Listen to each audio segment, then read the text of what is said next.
Hello everyone, welcome back to my YouTube channel. इस video में हम लोग डिस्कस करेंगे आपके जो पोएम सेक्शन है उस पोएम सेक्शंस में से जितने भी टाइटल्स के ऊपर क्वेश्चंस आने वाले हैं या थीम्स के ऊपर क्वेश्चंस वाले हैं वो सारे पोएम्स के थीम्स एंड टाइटल्स के ऊपर मैं इस वीडियो में डिस्कस कर रहा हूं। तो आप थरली पूरे वीडियो को लास्ट तक देखिए, आपको बहुत अच्छी तरीके से पूरे पोएम्स के ऊपर आपको एक ओवरऑल आइडिया मिल जाएगा और कोई भी क्वेश्चन एग्जाम में हो इनसे रिलेटेड आप उसको कर पाओगे। और इस यहीं पे मैं आपको बताना चाहता हूँ कि ऑल्टरनेटिव इंग्लिश के ऊपर ऑलरेडी मैंने जो क्वेश्चन आंसर्स का नोट्स है उसका पीडीएफ बना रखा है, उसका लिंक जो है डिस्क्रिप्शन बॉक्स में है, आप जाके उसको परचेस कर सकते हो। और ऑल्टरनेटिव इंग्लिश के ऊपर एक पूरा मेरा प्लेलिस्ट है जिसमें हर एक तरह के question, short question, 2 marks question, reference to the context, essays, grammar के ऊपर मैंने बहुत सारे वीडियोस बना रखे हैं, तो आप जाके उन सबको चेक कीजिएगा। तो आइए इस वीडियो को हम लोग स्टार्ट करते हैं। The first question is from Ozymandias of Egypt by P.B. Shelley, and the first question is of significance of the title. So if there is a question which asks you to write the significance of the title, then what would you write? Okay, so the title actually refers to the proud Egyptian king Ramesses II. You must remember this, Ramesses II. Okay तो वहाँ पे जो Egypt में जो king हुआ करते थे जिनको क्या बोला जाता था, फेरो बोला जाता था। ठीक है, फेरो बोला जाता था, उनके ऊपर ये स्टोरी है। एक रामेसेस द सेकंड नाम के एक किंग था जिनको ओzymandias के नाम से जाना गया है। Highlights the contrast between royal power and present रूइन। तो ये क्या हाईलाइट करता है कि एक वक्त में वो कितने पावरफुल इंसान थे और एट प्रेजेंट उनका जो मूर्ति है, उनका जो किंगडम है वो कैसे रूइन में है, डेवास्टेटिंग स्टेट में है। Next, shows how even the greatest rulers are forgotten by time. और ये चीज़, ये पोएम ये दिखाता है कि कैसे बड़े बड़े रूलर्स एक ज़माने में जो महान हुआ करते थे, बहुत पावरफुल हुआ करते थे, समय के साथ साथ कैसे उन लोगों को भुला दिया जाता है, उनके सारे जो पावर है, उनके जो वर्क्स है वो खत्म हो जाते हैं। एम्फसाइजेस आयरनी, तो ये शो करता है आयरनी को। क्या आयरनी शो करता है कि टाइटल में जो ग्रेटनेस के बारे में बताया गया है कि ओzymandias जो इजिप्ट का महान एक क्या था, राजा हुआ करता था जिसने अपना ही मूर्ति बनाया था जिसमें लिखा था, उन्होंने खुद लिखवाया था कि मैं किंग्स ऑफ किंग्स हूं। लेकिन आयरनी इज दैट कि अभी समय ने उनके पूरे किंगडम्स को ही खत्म कर दिया, उनके इवन उनका मूर्ति भी नहीं बचा एंड अभी सिर्फ उनका रूइंस बचा है वहां पे। Represents human arrogance and temporary glory, और ये चीज रिप्रेजेंट करता है ह्यूमन एरोगेंस को भी, क्योंकि ओzymandias जो थे वो बहुत एरोगेंट रूलर थे, बहुत हार्ड हैंड से अपने किंगडम को रूल किया करते थे। लेकिन समय के साथ साथ क्या हुआ, उनका ग्लोरी, उनका रूल, उनका किंगडम सब खत्म हो गया। Suggest that history reduces pride to dust, और ये चीज हिस्ट्री के बारे में भी बताता है कि हिस्ट्री क्या करता है, प्राइड को, अहंकार को डस्ट में, धूल में मिटा सकता है। Next, points to the collapse of political authority. ये चीज हमें पॉलिटिकल अथॉरिटी के कोलैप्स को भी दिखाता है कि कैसे पॉलिटिकल अथॉरिटी जो एक वक्त में सबको डोमिनेट करता है कैसे वो कोलैप्स हो सकता है। Reminds readers that the time is stronger than power, और ये बहुत इंपॉर्टेंट लाइन है कि ये हमें रिमाइंड करता है कि टाइम जो है ये मोर पावरफुल है किसी भी और चीज से। ठीक है, उसके बाद हम लोग दूसरे क्वेश्चंस पे आते हैं कि थीम्स के ऊपर। अगर ओzymandias ऑफ इजिप्ट से कोई भी अगर थीम के ऊपर क्वेश्चन आ जाता है तो आपको कौन से थीम के बारे में लिखना है। ठीक है, और उनके लिए आप कैसे एग्जाम्पल्स लिखोगे। जैसे कि पहला जो थीम है वो ट्रांजिएंस ऑफ पावर है एंड ह्यूमन अचीवमेंट्स है। ट्रांजिएंस ऑफ पावर का मतलब होता है कि पावर टेम्पररी है। ओzymandias ऑफ किंग जो था वो अपने टाइम में बहुत ग्रेट रूलर हुआ करते थे, बहुत महान उन्होंने काम किया था, बहुत अच्छे अच्छे चीज़ें बनाई थी और बहुत सारी चीज़ों को उन्होंने अचीव भी किया था, बहुत सारे जगहों में उन्होंने रूल भी किया था। ठीक है, लेकिन इतना ये जो पावर है, ये जो रूल है, ये ऑथोरिटी है, ये क्या है, ट्रांजिएंट है, ये टेम्पररी है, एक दिन ये खत्म हो जाता है। तो इस चीज़ को भी शो करता है जैसे कि ओzymandias के साथ हुआ, उनके स्टैचू के साथ हुआ। Pride and arrogance of rulers, और ये जो ओzymandias का जो स्टोरी यहाँ पे बताया गया है थ्रू द पोएम, ये हमें रूलर्स के प्राइड के बारे में भी बताया गया है कि कैसे वो रूलर प्राइड, अहंकारी हुआ करता था, जिनको उस स्कल्प्टर ने बहुत अच्छी तरीके से उस मूर्ति में तराशा। ठीक है, the destruction power of time, और ये जो पोएम है ये हमें और एक थीम के बारे में बताता है जो है टाइम का डिस्ट्रक्टिव नेचर। टाइम जो है हर किसी महान चीज को क्या कर सकता है, खत्म कर सकता है, पूरा डस्ट में मिला सकता है। Irony between ambition and reality, ये जो पोएम है ये आयरनी शो करता है बिटवीन एम्बिशन, जो हमारा एम्बिशन है, और जो रियलिटी है, इन दोनों के बीच में। Art as surviving memory of history, और जो पोएम है ये बहुत ब्यूटीफुली इस चीज को भी बताता है कि आर्ट जो है ये हर किसी चीज़ से ज़्यादा ऊपर है, जिसको टाइम भी ख़त्म नहीं कर सकता, वो सर्वाइव करता है, वो हिस्ट्री को भी क्या करता है, सर्वाइव करता है और हिस्ट्री को अपने अंदर समेट के रखता है। Human ambition versus natural forces, और ये चीज़ ये भी दिखाता है कैसे हमारा ह्यूमन जो एम्बिशन है वो कितना महान होता है और कैसे नेचुरल फोर्सेस उस एम्बिशन को चूर चूर कर सकते हैं। जैसे पॉलिटिकल अथॉरिटी इज टेम्पररी, ये ऑलमोस्ट वो ट्रांजिएंस ऑफ पावर वाला ही बात है, यहाँ पे उसको ही लिखना है आपको। लेगेसी एंड हिस्टोरिकल मेमोरी, और ये जो पोएम है ये लेगेसी एंड हिस्टोरिकल मेमोरी को भी रिफ्लेक्ट करता है कि कैसे वो राजा एक समय हुआ करता था जिसने एक महान किंगडम बनाया था अपने बीच में, लेकिन अभी उसका सिर्फ रिमेन्स पीछे छूट गया, अभी वो हिस्ट्री का एक पार्ट बन चुका है। नेक्स्ट हम लोग चलते हैं because I could not stop for that. अभी इस चैप्टर में से पहले तो सिग्निफिकेंस ये बहुत इंपॉर्टेंट होने वाला है, तो इस बार इस चैप्टर से आप लॉन्ग क्वेश्चंस मार्क करके रखो, यहाँ से आने वाले ही है, तो आप इस पोएम को बहुत अच्छी तरीके से पढ़ के जाना, ठीक है।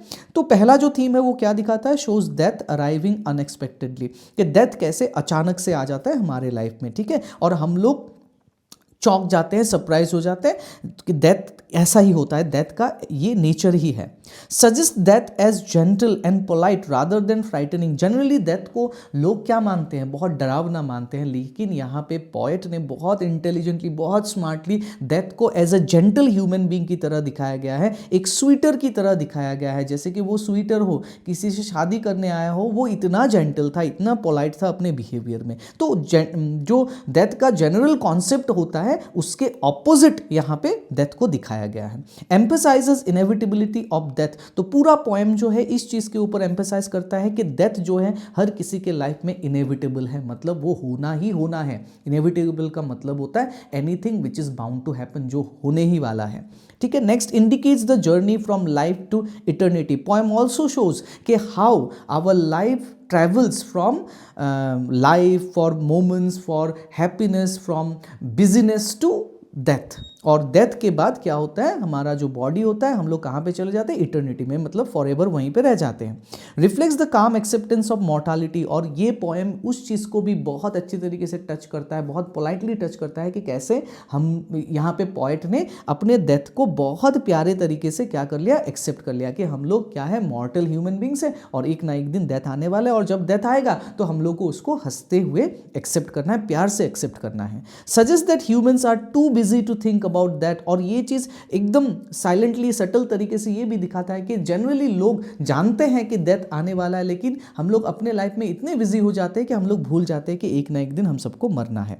Symbolizes the beginning of the eternal journey, और ये हमारे इटर्नल जर्नी का बिगिनिंग को भी दिखाता है। Establishes the theme of immortality, और प्लस ये उस थीम को भी रिफ्लेक्ट करता है कि कैसे इमॉर्टलिटी भी है, कि डेथ के बाद और आप मर नहीं सकते, वो आप इमॉर्टल बन जाओगे उसके बाद, ठीक है, मतलब आप हमेशा के लिए वहीं पे रह जाओगे, तो इस चीज़ को भी शो करता है। तो ये हो गया आपके थीम्स के ऊपर, टाइटल के ऊपर। देन आते हैं हम लोग इंपॉर्टेंस थीम्स के ऊपर। तो इंपॉर्टेंट थीम्स क्या है, इनएविटेबिलिटी ऑफ डेथ, यहाँ पे कैसे डेथ को इनएविटेबल दिखाया गया है, मतलब डेथ आना ही आना है किसी के लाइफ में, ठीक है। उसके बाद death as a peaceful transition, death जो है एक पीसफुल ट्रांजिशन है from life to death, from life to eternity. तो यहाँ पे आपको ट्रांजिशन किसके किसके बीच में हुआ, लाइफ से लेके इटर्निटी के बीच में हुआ, ये आपको लिखना है अपने आंसर में, ठीक है। इटर्निटी मतलब क्या, मरने के बाद तो हमको हमेशा ही मरा हुआ ही रहना पड़ेगा ना, तो हर फॉरएवर के लिए हम लोग मर गए हैं, है कि नहीं, तो वो इटर्निटी इसलिए उसको बताया गया है।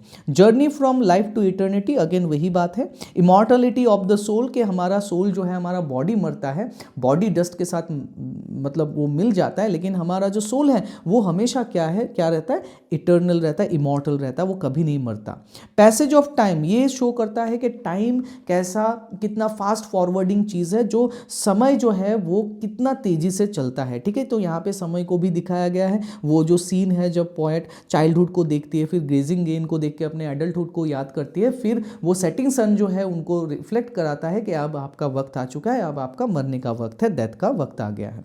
एक्सेप्टेंस ऑफ मॉर्टलिटी, तो ये आपके एक्सेप्टेंस ऑफ मॉर्टलिटी के थीम को भी टच करता है कि हम सबको, इंसान को ये मान लेना चाहिए कि हम लोग मॉर्टल है, एक ना एक दिन डेथ हम सबको आने वाला है, और उसको हम लोग को एक्सेप्ट कर लेना चाहिए। वैसे ही लाइफ स्टेजेस रिप्रेजेंटेड सिंबॉलिकली, और ये पोएम जो है और एक चीज़ को सिंबॉलिकली दिखाता है और एक चीज़ को थीम को टच करता है, वो है हमारा लाइफ का जो जर्नी है, ठीक है, चाइल्डहुड से लेके एडल्टहुड तक, एडल्टहुड से लेके डेथ तक। नेक्स्ट, काम reflection on death rather than fear, और डेथ को यहाँ पे पोएट ने किस तरीके से दिखाया है, एक काम तरीके से दिखाया, एक जेंटल वे में डेथ को प्रेजेंट किया गया है, जिनको पोएट ने क्या बोला है कि डेथ बहुत क्या है, सिविल है, बहुत काइंड है, बहुत जेंटलर है। और जैसे जो कॉन्सेप्ट रहता है हम लोग का डेथ को लेके, जो फियरफुल वाला एक एटीट्यूड रहता है, उसके ऑपोजिंग यहाँ पे डेथ को रिप्रेजेंट किया गया है।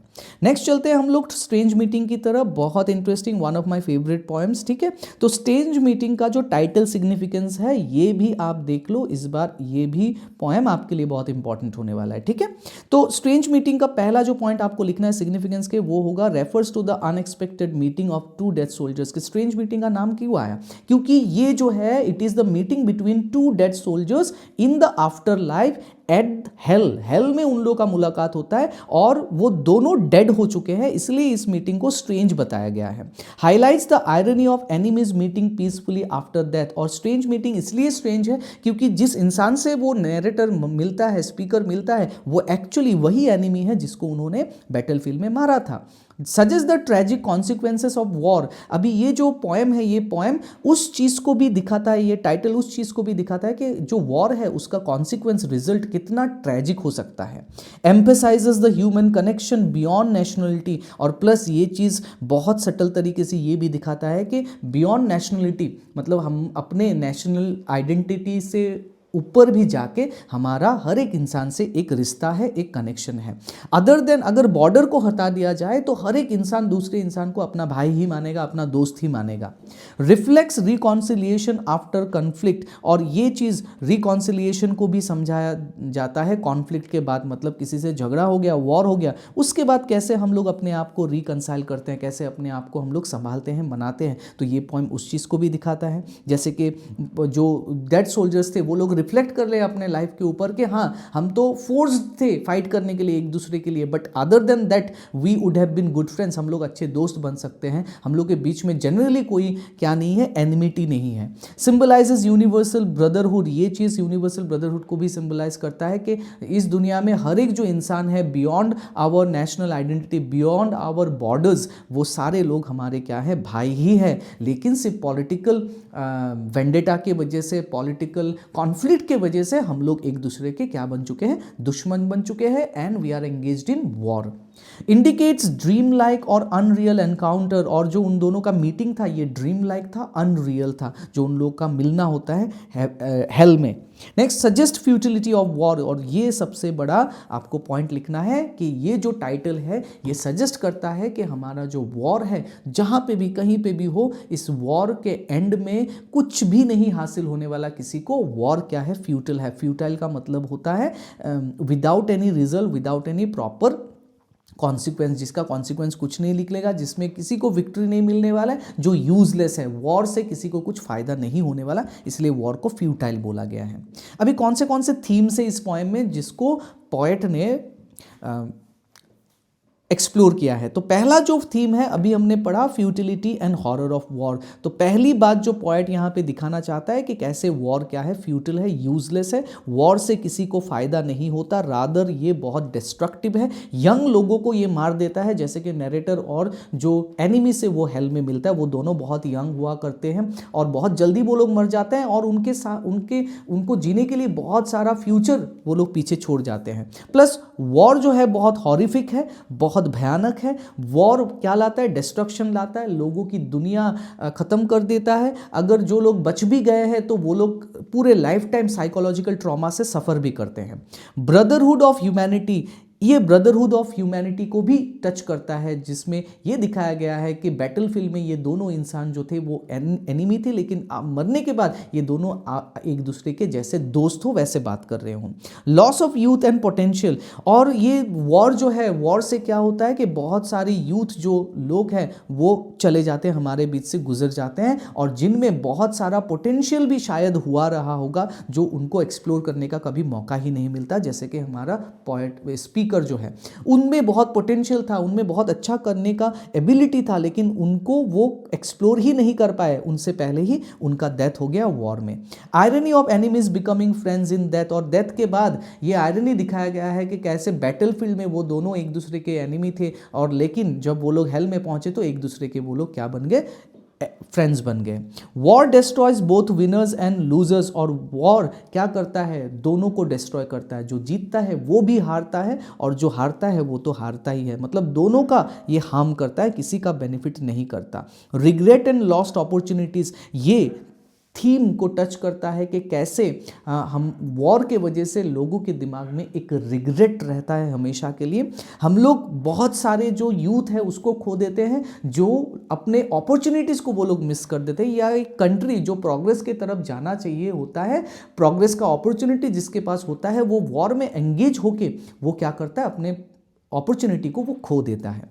Criticism of nationalism and violence, तो ये क्रिटिसाइज करता है नेशनलिज्म को कि कैसे हम लोग नेशनलिज्म के लिए अंधे हैं, अपने देशभक्ति में अंधे हैं, और जिसके वजह से हम लोग क्या करते हैं, एक दूसरे के प्रति वायलेंस करते हैं। डिज़ायर फॉर पीस, और ये पोएम जो है एक अंडर करंट थीम को भी टच करता है, जिसमें पूरे पोएम में पोएट एक ही चीज़ को पाने का कोशिश करता है, वो है पीस। मरने के बाद हो या वॉर के दौरान हो, कि हमें क्या चाहिए, पीस चाहिए, उनको ये वॉर से कुछ मतलब नहीं है। नेक्स्ट जो क्वेश्चन है वो है solitude of Alexander Selkirk. Title के सिग्निफिकेंस में हम लोग को क्या लिखना है, focuses on loneliness and experienced bye Selkirk. जो टाइटल है वो फोकस करता है लोनलीनेस के ऊपर जो अलेक्जेंडर सेल्कर्क ने फेस किया था। Highlights emotional suffering despite physical freedom, और टाइटल में ये पता चलता है कि अलेक्जेंडर सेल्कर्क जो है वो इमोशनल सफरिंग से ज़्यादा जूझ रहे थे rather than physical freedom. Reflects the contrast between freedom and isolation, ये पोएम जो है बहुत अच्छी तरीके से दो चीज़ के बीच में डिफरेंस को शो करता है, वो है फ्रीडम एंड आइसोलेशन, कि हम लोग फ्रीडम किस चीज़ को मानते हैं और आइसोलेशन क्या चीज़ है। मतलब आप अगर आइसोलेट हो लेकिन फिर भी आप फ्री नहीं हो, अगर आपको आपके पास लोग नहीं है उस चीज़ को शेयर करने के लिए, जैसे अलेक्जेंडर के साथ हुआ था, वो फ्री था, वो एक आइलैंड का एक लौता इंसान था, वो अपने आप को मोनार्क समझता था, लेकिन क्या उसको शेयर करने के लिए उसके पास लोग थे, तो नहीं थे, इसके वजह से वो आइसोलेटेड फील करता है, सैड फील करता है, तो ये फ्रीडम उसको पसंद नहीं है। ठीक है, shows the psychological effects of loneliness, ये लोनलीनेस के साइकोलॉजिकल इफेक्ट को भी दिखाता है कि कैसे लोनलीनेस हमारे दिमाग में साइकोलॉजिकली इम्पैक्ट डाल सकता है, जैसे उस पोएट के साथ हुआ, सेल्कर्क के साथ हुआ। ठीक है, indicates personal reflection in solitude, फिर ये पोएम ऑल्सो हमें ये बताता है कि सॉलिट्यूड में हम लोग अपने पर्सनल लाइफ के बारे में कैसे रिफ्लेक्ट कर सकते हैं, कैसे हम लोग सोच सकते हैं, एनालाइज कर सकते हैं, हमारे पास सफिशिएंट टाइम होता है कि हम लोग अपने लाइफ को मतलब जज कर सकते हैं, एनालाइज कर सकते हैं। Symbolises human need for society, और ये चीज़ इस चीज़ को भी दिखाता है कि कैसे हर एक इंसान जो है उसको एक सोसाइटी का ज़रूरत है, वो सोसाइटी के बिना रह नहीं सकता, तो हमारे लाइफ में एक सोसाइटी का नीड है, हम लोग सोशल एनिमल हैं, हमें लोग चाहिए। Suggest that isolation leads to self realization, और ये चीज़ इसको भी दिखाता है कि कैसे आइसोलेशन जो है कभी कभी हमें सेल्फ रियलाइजेशन की तरफ भी लेके जाता है, हम लोग बहुत सारी चीज़ों को समझ भी पाते हैं जब हम लोग आइसोलेट होते हैं। Emphasises the central experience of abandonment, फिर ये उस चीज़ को भी रिफ्लेक्ट करता है कि कैसे अबैंडनमेंट मतलब किसी को छोड़ देना या किसी चीज़ से दूर आ जाना कभी कभी हम लोग को बहुत सारी चीज़ें सिखा जाती हैं।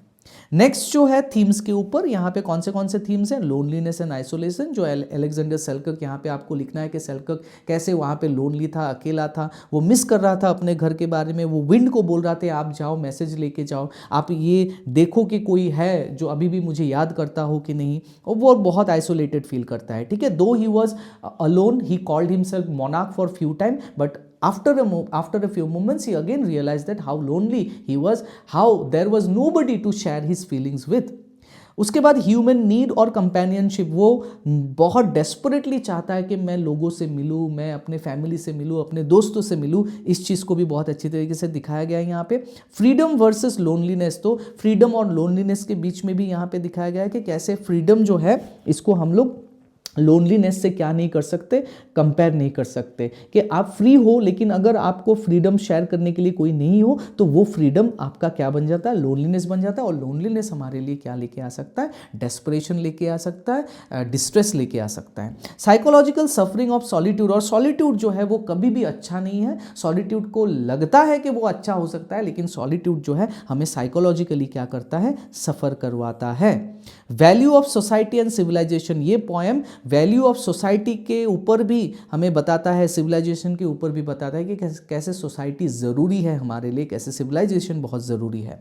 Reflection and self awareness, solitude हमें क्या सिखाता है, अपने आप को एनालाइज करना सिखाता है, रिफ्लेक्ट करना सिखाता है अपने लाइफ के ऊपर, प्लस हम लोग सेल्फ अवेयर भी होते हैं। हम लोग ये जान पाते हैं कि कैसे हर एक छोटी छोटी चीज़ जो है जो हमारे पास है वो उनका इंपॉर्टेंस क्या है। Nature as both comfort and challenge, यहाँ पे ये बहुत अच्छी तरीके से दिखाया गया है कि नेचर जो है वो हमें कंफर्ट भी देता है, लेकिन नेचर जो है एट द सेम टाइम बहुत चैलेंजिंग भी होता है। जो अलेक्जेंडर सेल्कक जो है वहाँ पे फेस करता है, वो नेचर में बहुत पीसफुल महसूस करता है, लेकिन एट द सेम टाइम उस नेचर से उसको फाइट करना भी होता था हर रोज़ बचने के लिए। Emotional longing for human contact, और पोएम जो है इस थीम को भी टच करता है कि हम जो हर एक इंसान है वो इमोशनली ह्यूमन कॉन्टेक्ट के लिए लॉन्ग करता है, चाह रखता है। नेक्स्ट जो पोएम है वो है lake isle of Innisfree. Lake isle of Innisfree के टाइटल के सिग्निफिकेंस में क्या लिखेंगे हम लोग, refers to the peaceful island symbolising escape. एक पीसफुल आइलैंड को रिफ्लेक्ट किया गया है जिसमें जिसका मतलब क्या है, एस्केप, उस मतलब पोएट जो है वो भागना चाहता है। Represents the poets dream of simple rural life, poet इस पोएम के थ्रू ये दिखाना चाहता है कि कैसे वो सपना देखता है एक रूरल लाइफ जीने का, मतलब एक विलेज में रहने का सपना देखता है, एक पीसफुल लाइफ उसको कैसे चाहिए। Suggest spiritual refuse from city life, उसको सिटी लाइफ से भागना है, सिटी लाइफ से उसको छुटकारा पाना है और उसको जाके कहाँ पे रिफ्यूज लेना है, शेल्टर लेना है, एक पीसफुल जगह में शेल्टर लेना है, इसीलिए उसने इन्स्प्री में जाने का डिसाइड किया। Symbolizes inner peace and meditation, ये पोएम क्या करता है, ये टाइटल जो है इनर पीस को से रिफ्लेक्ट करता है और मेडिटेशन को भी रिफ्लेक्ट करता है कि कैसे इनर पीस बहुत इंपॉर्टेंस है और इनर पीस के लिए हमें एक काम एनवायरमेंटल प्लेस, एक नेचुरल प्लेस में हमें रहना है, और वो एक मेडिटेशन की तरह काम भी करता है। Highlights the beauty of nature, ये पोएम जो है एंटायरली नेचर के ब्यूटी के बारे में भी दिखाता है कि कैसे इन्स्प्री को पोएट ने डिस्क्राइब किया कि lapping sound of the lake है, रात का जो नाइट स्काई है फुल ऑफ क्या है, स्टार्स हैं, ब्राइट स्टार्स हैं, वहाँ के जो इवनिंग है फुल ऑफ क्या है, आपके बर्ड्स हैं, उसके बाद आपका बीज से भरा हुआ है, तो पूरा सराउंडिंग जो है बहुत ब्यूटी, उसमें नेचर का ब्यूटी को यहाँ पे बहुत अच्छी तरीके से एक्सप्रेस करने का कोशिश किया गया है। Reflex longing for harmony with nature, poet जो है यहाँ पे ये दिखाने का कोशिश कर रहा है कि नेचर में क्या मिलता है हमें, हार्मनी, मतलब हमें पीस मिलता है। अगर आपका लाइफ जो है फुल ऑफ ट्रबल है तो nature is the only place where you can seek for solace and happiness. Next indicates emotional attachment to childhood memory, और ये इंडिकेट करता है कि कैसे हम लोग चाइल्डहुड मेमोरी से अटैच रहते हैं, क्योंकि वो इन्स्प्री जो है जहाँ पे पोएट अपना बचपन गुजारता था अभी भी वो उनके दिमाग में है, अभी भी वो वापस जाना चाहते हैं उस चाइल्डहुड के टाइम में जब वो इन्स्प्री में गुजारा करते थे। रिप्रेजेंट्स आइडियल पीसफुल एग्जिस्टेंस, और ये पोएम जो है ये रिफ्लेक्ट करता है, इसका टाइटल जो है ये रिफ्लेक्ट करता है कि कैसे हर एक इंसान जो है एक पीसफुल लाइफ में जीना पसंद करता है और जो कि आइडियल है। इंपॉर्टेंट थीम्स, अभी क्या क्या थीम है यहाँ पे, desire for piece and solitude, ये सबसे बड़ा थीम है कि पोएट जो है वो इन्स्प्री में क्यों जाना चाहता है, because he wanted peace from city life and solitude.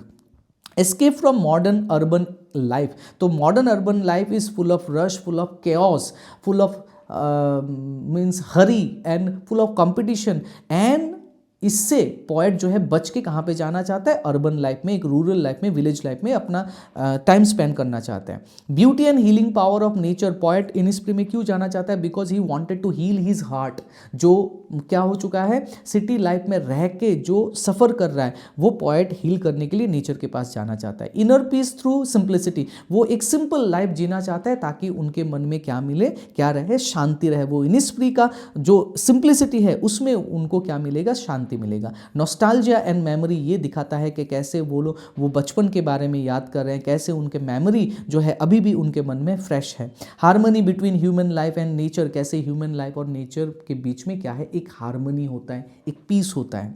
Meditation and spiritual calmness, ये पोएम जो है उस थीम को भी टच करता है कि कैसे नेचर में हमें मेडिटेशन मिलता है। नेचर एक मेडिटेशन की तरह काम करता है कि हम अपने आप को रिलैक्स कर सकते हैं वहाँ पे, और हमें एक स्पिरिचुअल कामनेस मिलता है, अंदर से हम लोग काम हो सकते हैं नेचर में। Contrast between city noise and natural silence, तो इनिसफ्री एक बहुत अच्छी तरीके से कॉन्ट्रास्ट दिखाता है कि सिटी लाइफ कितना फुल ऑफ रश है और इनिसफ्री का जो नेचुरल लाइफ है वो कितना पीसफुल एंड सरीन है। नेक्स्ट जो है वो night of the scorpion, very important. इसमें से भी इस बार आपके बहुत सारे लॉन्ग क्वेश्चंस आने के चांसेस है, तो इस पोएम को भी आप बहुत ध्यान से पढ़ के जाना। सिग्निफिकेंस ऑफ टाइटल क्या है, refers to the night when the mother was stung, तो ये टाइटल सजेस्ट करता है उस रात के बारे में जिस रात में पोएट के मदर को एक बिच्छू ने काट लिया था, when a scorpion stung the mother of the poet. Next emphasises the central event of the poem, और ये टाइटल सजेस्ट करता है कि हमारा पोएम का जो सेंट्रल थीम है वो क्या होने वाला है। Highlights the rural life and suffering, इस पोएम में दिखाया गया है कि कैसे रूरल लाइफ हुआ करता है, कैसे रूरल लाइफ हम्बल है और वहाँ पे लोगों को कौन सी दिक्कत आती है। Suggest fear and anxiety in village life, और गांव के लोगों के बीच में कैसे फियर है, एंजाइटी है, डर है किसी चीज़ को लेके। Indicate superstition surrounding the incident, और लोगों के बीच में गाँव में ज़्यादातर क्या रहता है, सुपरस्टिशंस रहता है हर एक चीज़ को लेके। तो एक स्कॉर्पियन के काटने को लेके उन लोगों के मन में कितना सुपरस्टिशियस बिलीफ था, इसको भी बहुत अच्छी तरीके से दिखाया गया है।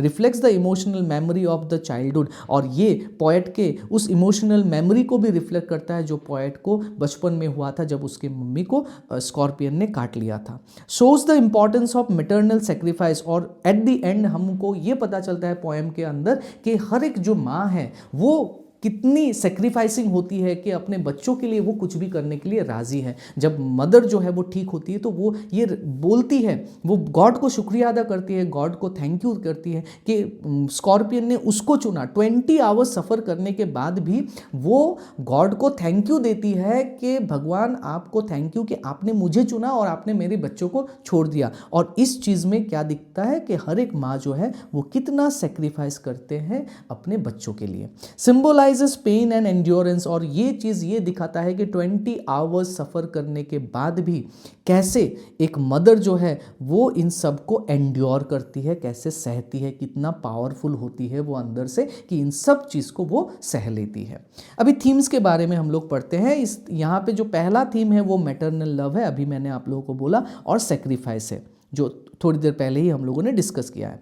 रूरल सुपरस्टिशन, ये बात करता है, बहुत बड़ा थीम है ये, rural superstitions versus rational thinking. अभी रूरल सुपरस्टिशंस के लिए आप लोग क्या लिखो, जो भी गांव के लोगों का बिलीफ था, जैसे कि स्कॉर्पियन के टंग को वो लोग सोचते थे कि ये जितना दूर जाएगा उतना ही मदर जो है सफ़र करेगी। ये स्कॉर्पियन के टंग में जो पेन हो रहा है ये उनके प्रीवियस बर्थ का जो सिन है उसको वो साफ कर रहा है और नेक्स्ट बर्थ को ईजी करेगा। तो all these were superstitious belief of the villages, were as उनके जो पिताजी थे, पोएट के जो पिताजी थे, he was a very rational and logical person. उनको इन सब में बिलीव नहीं था, rather he tried every medication and herbs to cure the mother rather than just sitting there and praying god for help. Okay, human suffering and endurance, ये चीज़ उसको भी दिखाता है कि कैसे हर एक इंसान जो है वो सफ़र कर सकता है और उसको कैसे सहता है। एंड्योरेंस का मतलब होता है सहना। Community sympathy and collective concern, यहाँ पे बहुत अच्छी तरीके से इस थीम को भी दिखाया गया है कि कैसे गांव में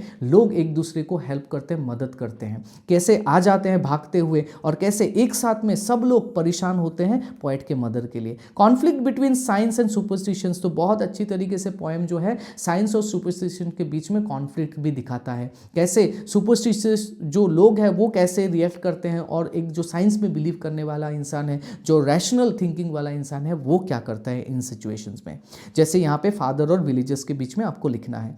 फेथ एंड रिलीजियस बिलीफ, आपको लिखना है कि कैसे फेथ है और रिलीजियस बिलीफ जो है कैसे हमारे जो आइडियाज़ हैं उनको मोल्ड करता है कि रिलीजन के वजह से ही हमको पाप और सिन और क्या किसका मिलता है, ब्लेसिंग के बारे में पता चलता है। कैसे स्कॉर्पियन का टंग जो है, सफरिंग जो है, इसको हम लोग रिलीजन से हम लोग रिलेट कर देते हैं, इसको हम लोग प्रीवियस बर्थ या नेक्स्ट बर्थ से हम लोग रिलेट करते हैं।